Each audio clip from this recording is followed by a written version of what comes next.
Assalamualaikum warahmatullahi wabarakatuh.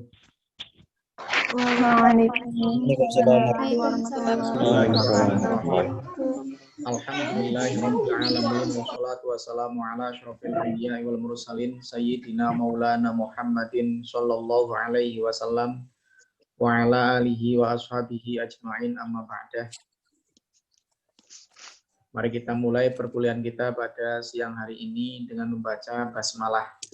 Bismillahirrahmanirrahim. Pertemuan kita pada mata kuliah metodologi studi Islam pada pertemuan yang pertama ini kita akan membahas tentang kontrak belajar. Ya. Jadi materi pada pertemuan pertama ini tidak ada materi perkuliahan yang resmi, tapi kita lebih pada kontrak belajar mata kuliah ya, selama 1 semester ini. Nanti kontrak belajar ini saya yang menyampaikan kontrak belajar, saya membuat kontrak belajarnya, saya tawarkan kepada kalian. Nanti setelah itu kalian bisa menanggapi, ya, menanggapi melalui pertanyaan. Mungkin ada yang kurang paham atau bagaimana. Setelah itu kita sepakati kontrak belajar ini. Ya. Jadi sebelum kita melakukan pembelajaran, tentunya ada kontrak belajar supaya kita belajarnya lebih nyaman dan kita tidak satu pihak, tidak hanya dosen yang melulu mengatur, tapi juga secara bersama kesepakatan kita untuk melakukan ya, kontrak belajar mata kuliah. Sebelum saya menjelaskan tentang kontrak belajar pada pertemuan pertama ini, mungkin sebelumnya saya ingin memperkenalkan diri. Ya. Nama saya Sofiullah, ya, MHI. Kalau lengkapnya gelarnya SHI MHI, Sarjana Hukum Islam, Magister Hukum Islam. S1 saya di Kediri, ya, di Institut Agama Islam Tribakti Kediri, Jawa Timur. Ya. Asli saya orang Cirebon, tapi kemudian S1 saya di Kediri, di Institut Agama Islam Tribakti Kediri. Miliknya Pondok Pesantren Lirboyo Kediri. Ya, kemudian saya melanjutkan S2 saya di UIN Sunan Kalijaga, Jogja tentunya. Kalau yang S1 saya masuk tahun 2006, ya, lulus tahun 2010. Untuk yang S2 saya masuk tahun 2011, lulus tahun 2013 lulusnya. Pengalaman mengajar saya pernah mengajar di UNSUD tahun 2015 sampai 2019. Jadi di UNSUD saya kurang lebih 5 tahun di UNSUD ngajar sebagai dosen agama, pendidikan agama Islam di UNSUD. Setelah itu tahun 2019 saya pindah keluar dari UNSUD dan pindah ke IAIN Purwokerto. Jadi kalau secara hitungan pengalaman mengajar saya di IAIN Purwokerto itu baru 1 tahun. Ini berarti masuk tahun yang kedua, ya. Karena masuknya di semester gasal tahun kemarin 2019, kemudian ini masuk gasal lagi berarti masuk ke tahun yang kedua. Jadi baru 1 tahun di IAIN Purwokerto. Tapi pengalaman mengajarnya sudah di UNSUD sejak tahun 2015 sampai 2019 dan juga mengajar PAI juga di UNWIKU, Universitas Wijaya Kusuma, dari tahun 2015 sampai sekarang masih ngajar. Jadi untuk semester ini saya ngajar 15 mata kuliah, 15 kelas. Jadi 15 kelas, 5 di UNWIKU dan 10 di IAIN.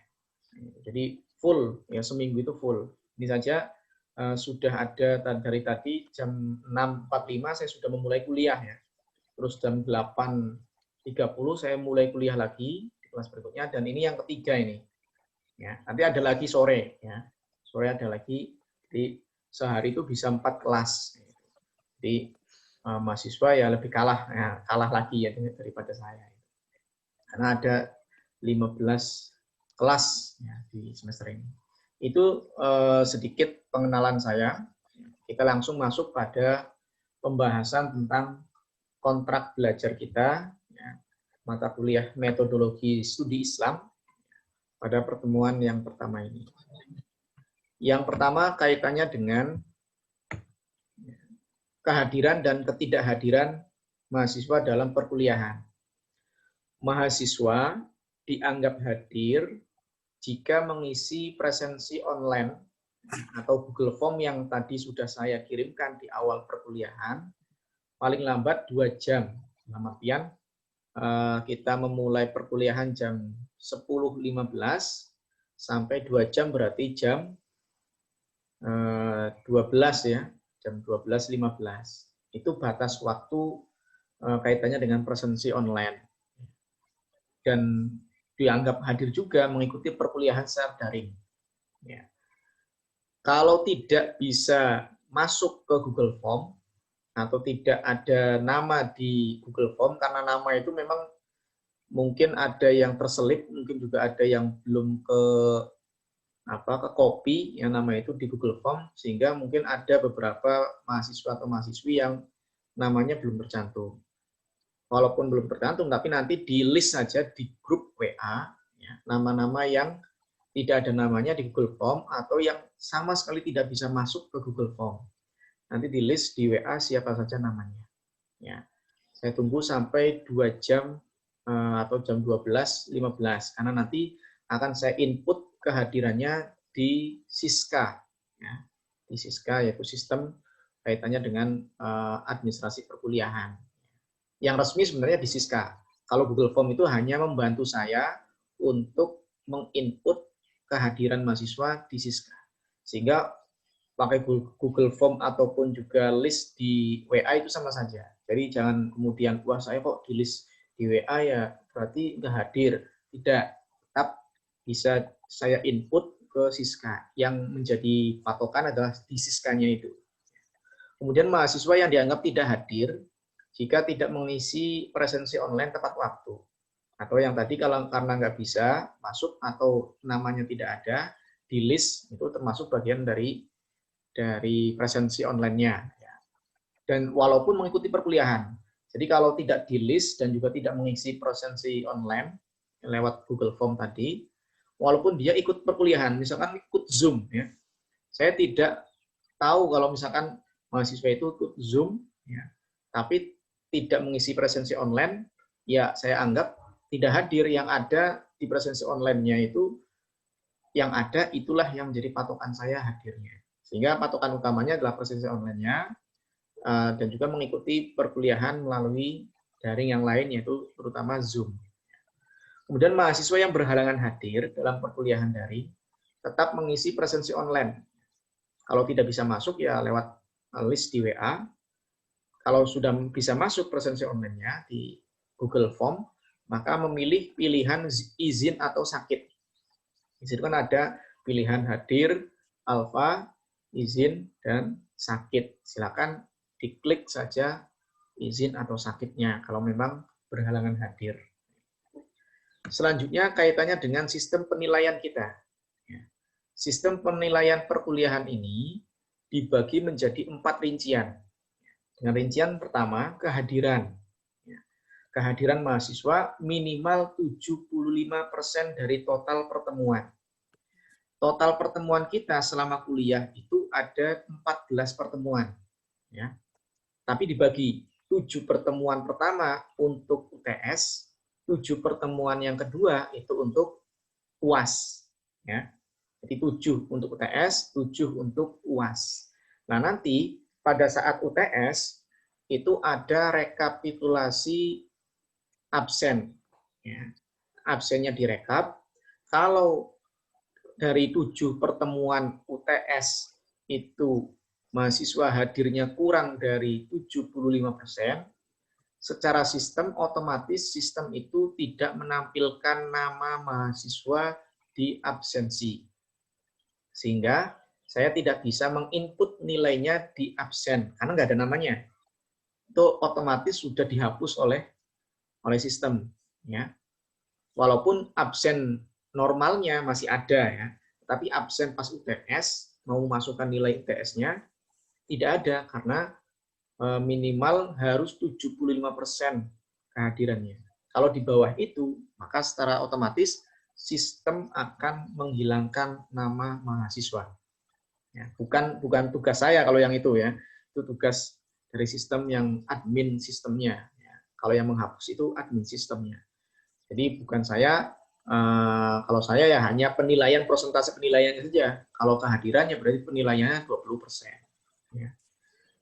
Itu yang kaitannya dengan kehadiran. Jadi sekali lagi kehadiran mahasiswa minimal 75% dari total pertemuan dengan persentase penilaian 20%. Kemudian nanti ada tugas makalah. Ya, tugas makalah persentase penilaiannya 20%. Kemudian ada ujian tengah semester. Ujian tengah semester ini setelah 7 pertemuan pertama, pertemuan yang ke-8-nya itu UTS. Ya, pertemuan ke-8-nya itu UTS. Setelah itu melanjutkan setelah UTS 7 pertemuan lagi. Nah, baru setelah 7 pertemuan setelah UTS itu nanti akan ada UAS. Masing-masing persentase penilaian dari UTS dan UAS adalah 30%. Jadi totalnya adalah 100%. Ya.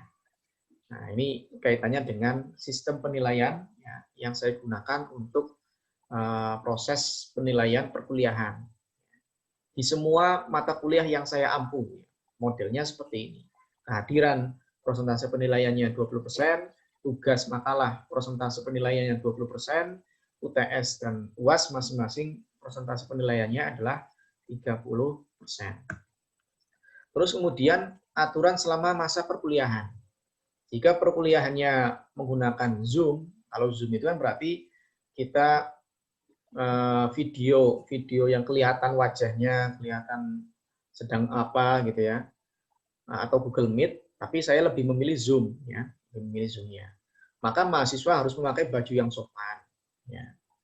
Kalau mau kuliahnya sambil tiduran di kasur, nggak apa-apa ya, tapi tetap memakai baju yang bukan kemudian mahasiswi nggak pakai kerudung ya, mahasiswa yang masih pakai kaos dalam dan lain sebagainya itu yang sopan lah, yang sekiranya sopan. Mau duduk, mau berbaring silakan. Yang penting mengikuti perkuliahan dengan nyaman, dengan tuntas.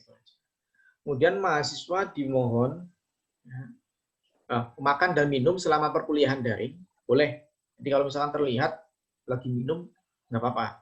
Atau mau minum silakan minum, ngambil minumnya. Nah mau makan ya sambil makan silakan, tidak perlu malu. Ya. Yang penting proses perkuliahan tetap berjalan dengan lancar. Mahasiswa dimohon untuk mengantisipasi gangguan sinyal internet agar terus dapat mengikuti perkuliahan. Jadi kalau misalkan di awalnya di kamar, nah di kamar ternyata sinyalnya kurang bagus, maka bisa pindah ke ruangan lain, ruang TV atau ruang tamu misalkan, atau di dapur malah lebih bagus misalkan. Ya silakan di dapur. Ya, kecuali di WC ya enggak ya gitu ya. Di WC tidak. Ya, kalau tidak memungkinkan di ruangan itu sinyal bagus, maka bisa di halaman rumah. Itu bisa. Yang jelas proses perkuliahan harus diantisipasi gangguan-gangguan sinyal internet ini supaya dapat berjalan dengan lancar. Kemudian mahasiswa diharapkan mengikuti alur perkuliahan secara daring baik dan tuntas. Jadi sudah ada proses absensi online, terus kemudian ada masuk Google Classroom, ya, terus kemudian ada Zoom. Nah, sekiranya semua proses alur perkuliahan ini diikuti dengan baik dan tuntas. Selanjutnya alat dan media pembelajaran. Alat pembelajaran kita ada handphone, ada smartphone, ada laptop, ada komputer. Kalau tatap muka itu ada LCD, ya. Kita nggak perlu ada LCD ini, makanya screen sharing ini ya, pakai layar yang di share ini. Nah, makanya seperti itu. Bukan pakai LCD tidak, karena kita tidak tatap muka. Kemudian media pembelajarannya yaitu via Zoom atau juga bisa via Google Meet. Ya. Saya menanyakan ke beberapa yang ahli IT, ya, menanyakan kaitannya dengan Zoom dengan Google Meet itu yang baik yang mana. Nah, Zoom lebih unggul dalam hal ini katanya. Zoom terutama kaitannya dengan kuota. Zoom kuotanya lebih sedikit, menyedot kuotanya lebih sedikit dibandingkan Google Meet. Katanya seperti itu ya. Dan tampilan Zoom lebih baik dibandingkan Google Meet. Ya, mungkin prosesnya juga lebih cepat Zoom gitu ya. Sehingga saya lebih memilih Zoom.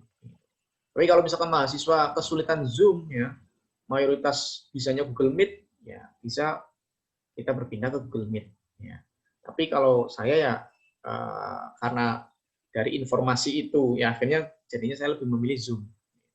Kemudian via WA Group, WA Group ini merupakan media yang inti, ya, yang terpusat semua informasi, semua apapun komunikasi dan lain sebagainya, apalagi informasi-informasi kekinian, ya, itu semua di-share di WA Group. Nah, itu. Sehingga WA Group ini adalah merupakan media pembelajaran yang inti dibandingkan yang lain. YouTube ada. YouTube itu, ini kan saya rekam ini ya. Saya rekam nih. Ini Zoom ini saya rekam. Jadi ada yang wajahnya kelihatan. Yang wajahnya kelihatan di layar saya berarti Firna Istania, Putri Elisa, sama Wahyu Ningsih. Ini kemungkinan yang akan masuk Zoom yang saya nanti share di YouTube. Ya. YouTube khusus perkuliahan. Kemudian Google Classroom. Nah, Google Classroom inilah yang kemudian menjadi media selain WA. Ya. Karena semua arsip perkuliahan kita, baik itu materi perkuliahan, RPS, tugas makalah mahasiswa, ya, PPT mahasiswa, dan lain sebagainya, semuanya diupload di Google Classroom, tidak diupload di WA Group. Ya. Kenapa? Karena kalau di WA Group itu membutuhkan memori HP. Ya. Kalau memori HP disimpan di memori HP, di HP, maka kalau HP-nya ngeblank, hancur sudah, hilang filenya. Ya. Apalagi direset, dikembalikan ke setelan pabrik awal gitu ya. Itu udah hilang semua itu file-file yang ada di HP. Ya. Tapi kalau di Google Classroom, walaupun HP-nya hancur lebur, ya, laptopnya hancur, ya, misalkan, tapi data-data itu masih tersimpan dengan baik di Google Classroom. Karena Google Classroom itu ibaratnya itu email gitu ya, menyimpan sesuatu di email itu masih tetap ada sampai kapanpun, kecuali dihapus ya, kecuali dihapus. Kalau selama tidak dihapus, walaupun laptopnya hancur, ya, HP-nya hancur, itu tetap ada filenya. Inilah keuntungannya di situ. Jadi semua RPS ya, termasuk RPS sudah saya share di Google Classroom, juga di Siska ya. Termasuk juga ini PPT yang kontrak belajar sudah saya share di Google Classroom, bisa dicek di situ. Nanti kalian bisa membaca ulang kaitannya dengan kontrak belajar yang sudah saya share di Google Classroom. Selanjutnya kaitannya dengan tugas terstruktur. Ya. Tugas terstruktur atau makalah ini, ya, kalau tatap muka, makalah itu saya minta untuk di-print. Kalau yang tatap muka ya, yang tatap muka, karena kita presentasinya ya tatap muka ya harus ada makalahnya, saya pengen lihat. Nah, tapi karena kita tidak tatap muka, makanya daring, maka makalah ini tidak perlu di-print, tetapi memakai file. Ya. Nanti dari Word itu di PDF-kan. Setelah di PDF-kan, baru di-upload di Google Classroom. Ya. File makalah yang sudah di PDF-kan, itu nanti di-upload di Google Classroom. Ya. Aturan-aturan makalahnya, kertasnya jenisnya A4S. A4S itu kalau di laptop atau di komputer, itu letter. Ya. Tulisan letter itu berarti A4S. Fontnya 12 Times New Roman. Ya, untuk tulisannya, bentuk tulisannya. Spasinya antar baris satu dengan yang lainnya, jaraknya adalah 1,5 cm. Ya, barisnya. Untuk yang kanan, ya, untuk yang kanan, ini kebalik ketuker ya. Jadi nanti yang kanan itu 2 cm, yang kiri 3 cm. Ini saya ketuker ini. Yang kiri 3 cm, yang kirinya, yang kanan 2 cm. Yang atas 3 cm, yang bawah 2 cm. Ini aturan ini ya. Kenapa kok perlu ada aturan ini? Ini supaya memberikan gambaran kalian membuat skripsi ada aturan kayak gini. Ya. Membuat skripsi itu ada aturan seperti ini. Kalau skripsi kan spasinya 2, kanannya 3, kirinya 4, atasnya 4, bawahnya 3. Itu kalau skripsi. Kalau kita ya lebih dikurangi saja karena kalau skripsi lebih kertasnya lebih mepet, lebih diperbesar ininya, dan spasinya juga lebih jauh jaraknya. Footnote dan referensi. Footnote ini nanti tulisan referensi yang modelnya itu ada di bawah gitu ya. Biasanya di laptop itu ada setelahnya backstab itu ada reference. Reference nanti klik nanti ada otomatis ke bawah itu ada referensi. Minimal referensinya 2 buku. Ya, 2 buku. Jurnal saya anggap sebagai salah satu buku ya. Di jurnal misalkan kalian menemukannya jurnal, maka jurnal itu bisa dianggap sebagai buku. Jadi bisa jurnal, kemudian bisa buku. Untuk selain itu boleh apapun, mau ke Google ya, mau itu berupa koran, misalkan koran ada opini misalkan, atau mungkin korannya ada koran yang kaitannya dengan atau majalah gitu ya, yang ada tulisan-tulisan dari seseorang yang kaitannya dengan mata kuliah, silakan. Itu selain dari buku ya. Tapi yang jelas harus jelas sumbernya dari mana. Untuk buku ya, dan yang lainnya juga, itu tata cara penentuannya seperti ini. Pertama, yang disebutkan adalah pengarang bukunya. Jadi misalkan namanya Ahmad, pengarang bukunya. Ahmad, judul bukunya. Judul bukunya misalkan metodologi studi Islam. Miring tulisannya. Metodologi studi Islamnya itu miring tulisannya. Setelah itu tutup kurung, misalkan diterbitkan di Yogyakarta. Yogyakarta, titik 2, nama penerbitnya, yaitu misalkan Pustaka Ilmu di Yogyakarta, titik 2, Pustaka Ilmu, tahun terbitannya.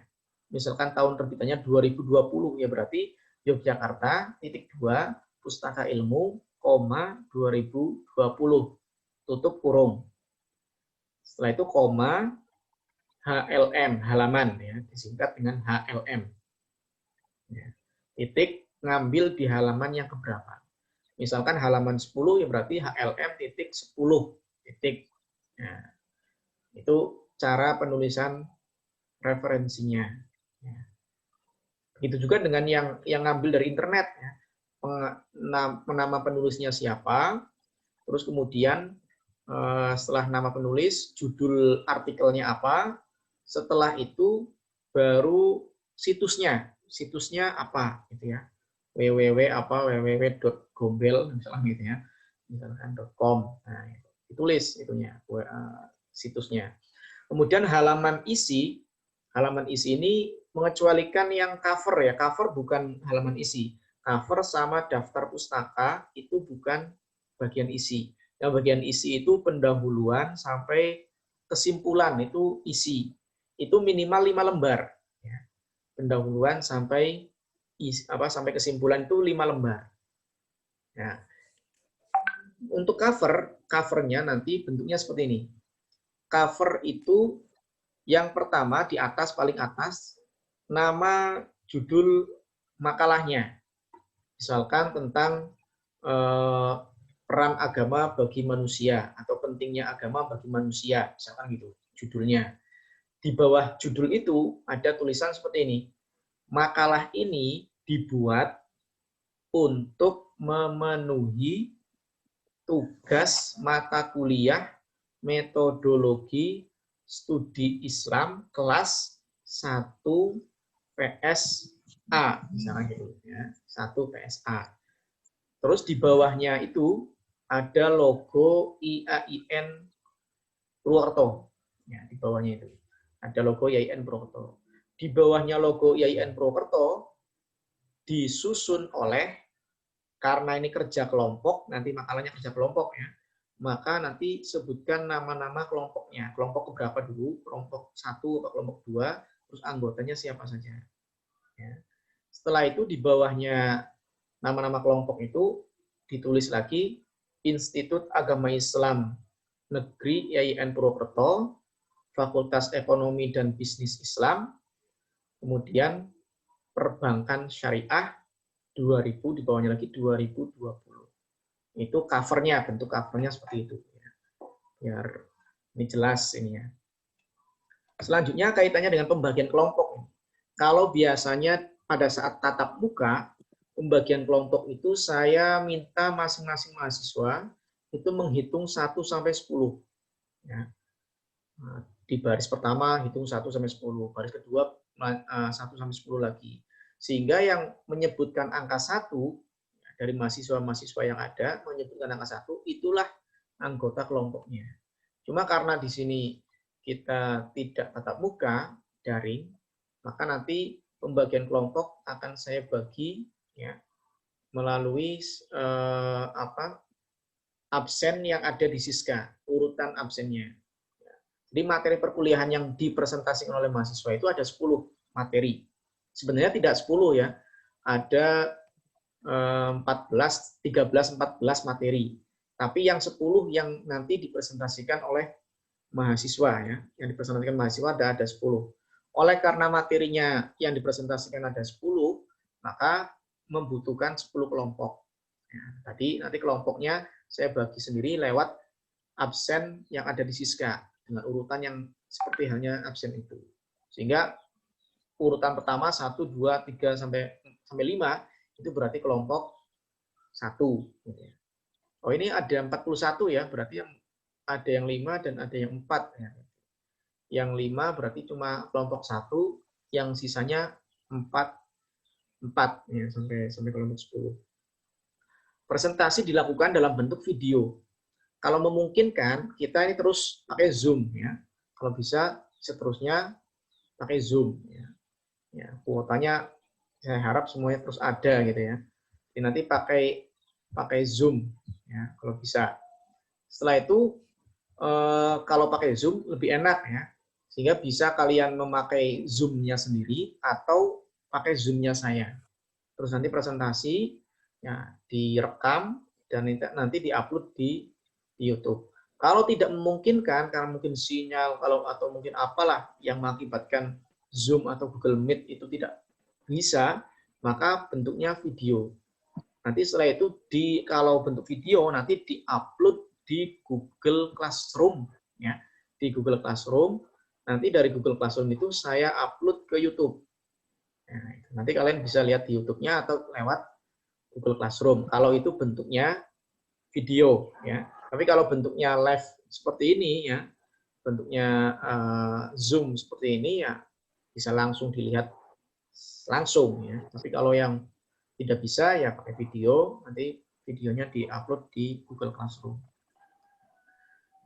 Selanjutnya kaitannya dengan jumlah kelompoknya, tadi kan kelompoknya berdasarkan jumlah mahasiswa per kelas. Ini kan ada 41 ya. 41 dibagi 10 berarti masing-masing ada 5 mahasiswa, satu kelompok itu masih 5 mahasiswa dan sisanya 9 mahasiswa itu adalah 4 mahasiswa satu kelompoknya. Minimal tadi 5 halaman makalahnya yang tentunya isinya ya per kelompok. Ya, kelompok. Di kelompoknya saya bagi lewat absensi. Terus kemudian presentasinya dibuat PPT. Setelah makalah selesai dibuat, nanti diambillah poin-poin penting, ya, disingkat, ya, singkat saja, poin-poin pentingnya saja, diambil dari makalah yang sudah jadi, terus dipindah ke PPT untuk dipresentasikan. Karena saya tidak ingin presentasinya itu modelnya baca makalah, itu terlalu lama. Ya. Kalau baca makalah terlalu lama. Ambil saja poin-poin pentingnya, yang sekiranya penting yang perlu disampaikan, yang perlu dipresentasikan, diambil dari makalah yang sudah jadi. Kemudian setiap pertanyaan dari teman-teman yang lain yang bertanya, itu ditulis ya, ditulis dan diarsipkan sebagai bagian dari pengembangan materi. Mungkin ada materi yang perlu dikembangkan dengan pertanyaan yang cukup kritis, mungkin pertanyaan yang cukup menarik, sehingga perlu dijadikan sebagai pengembangan materi perkuliahan. Barangkali ada seperti itu pertanyaannya. Kemudian semua file materi, baik itu makalah maupun PPT, atau juga tadi pertanyaan yang ditulis, itu semua diarsipkan dan diupload di Google Classroom.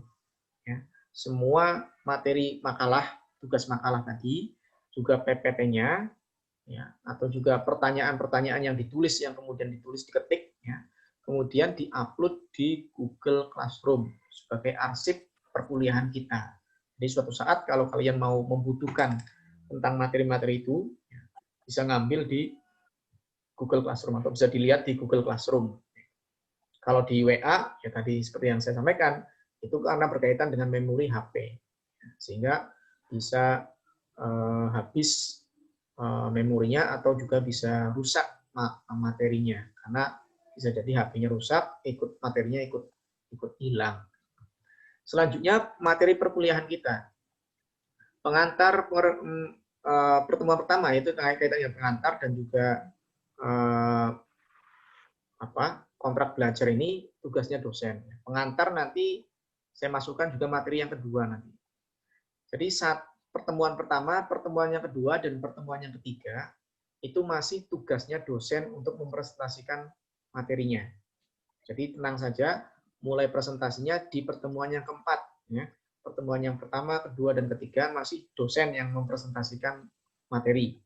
Di pertemuan keempat, barulah kemudian kelompok 1 akan mempresentasikan makalahnya. Jadi cukup lama ini persiapan untuk bikin makalahnya. Terus kemudian pertemuan yang kelima, kelompok kedua. Pertemuan yang keenam, kelompok yang ketiga. Pertemuan yang ketujuh adalah kelompok 4. Setelah kelompok 4 presentasi, kita berhenti dulu ya minggu depannya karena akan UTS. Jadi mentok, jadi 7 pertemuan sebelum UTS itu ada 4 kelompok. UTS pun materinya kaitannya dengan materi-materi yang sebelum UTS. Begitu juga UAS. UAS materinya adalah yang kaitannya setelah UTS. Kemudian setelah UTS selesai, barulah kemudian presentasi kelompok 5 dan sampai seterusnya. Nah, ini gambaran kaitannya dengan perkuliahan kita. Ini karena kita pakai Zoom yang gratis, ya, maka hanya bisa selesai 40 menit. Ini bentar lagi mati, jadi nanti setelah itu akan saya buka kembali Zoom, ya, untuk kalian silakan bertanya atau menyampaikan sesuatu kaitannya dengan kontrak belajar ini. Nah, itu. Jadi karena memang Zoom-nya itu Zoom yang gratisan, jadi 40 menit